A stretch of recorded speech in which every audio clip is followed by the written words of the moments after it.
Hello বন্ধু, হাতাকুন্দি channel থেকে সবাইকে স্বাগত। সবাই আমার ভিডিও বেশি করে শেয়ার করে দিও, আর খুব সাবস্ক্রাইব করো, লাইক করো। আর আমি যা যা বানাচ্ছি বাড়িতে প্লিজ ট্রাই করে আমাকে কমেন্ট বক্সে জানিও। তো চলো, আজকে আমি নিয়ে এসেছি মুড়ো আর বিভিন্ন সবজি দিয়ে চচ্চড়ি। তো মুড়ি ঘন্ট খেয়েছো, মুড়ো দিয়ে ডাল খেয়েছো, আজকে সবজি দিয়ে মুড়ো চচ্চড়ি। তো চলো দেখো, মুড়োটাকে আমি প্রথমে ভেজে নিলাম কিভাবে। কড়ায় তেল দিয়ে, তেলে একটু হলুদ দিয়ে দিয়েছি। তো মুড়োটাকে ভেজে নিয়ে তুলে নিলাম। এরপরে আমি দিয়ে দেবো পেঁয়াজটা দেওয়ার পরেই আমি কুদরি দিয়ে দেবো, বা তরুলি যেটাই বলো। একটু এটা সিদ্ধ হতে টাইম বেশি লাগে না, সেই জন্য ওটাকে আমি একটু আগে দিয়ে দিলাম যাতে ভালোভাবে ভাজা হয়ে যায়। এরপরে দিয়ে দেবো বরবটিগুলোকেও ভাজবো। তারপরে দিয়ে দেবো আলু, বরবটি আর তরুলি, তিনটে উপকরণ করে ভালো করে ভাজবো।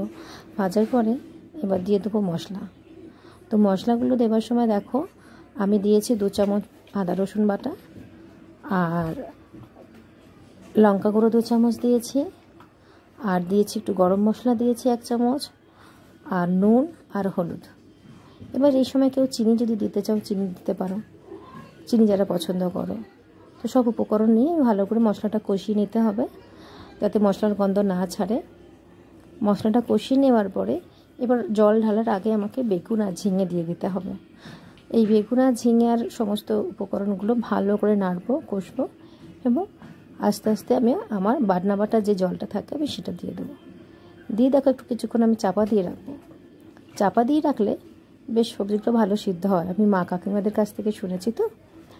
তো সেই জন্য আমি সবজিতে জল ঢালার পর একটু চাপা দিয়ে রাখলাম। এবার দেখো, চাপাটা খুলে দেখছি বেশ ভালো মতো সিদ্ধ হয়ে গেছে। এবার আমি দিয়ে দেবো মুড়োগুলো দিয়ে দিলে, এবার মুড়োটা দেওয়ার পর বেশ কিছুক্ষণ চাপা দিয়ে রাখবো। তারপরে দেখো নেড়ে চেড়ে একদম শুকনো মাখা একটা কি সুন্দর তরকারি হয়ে গেছে। আর কালারটাও দেখো খুব সুন্দর দারুণ আসছে। তো ভালো করে তেলেতে কষলে কালারটা বেশি রকম সুন্দর আসে।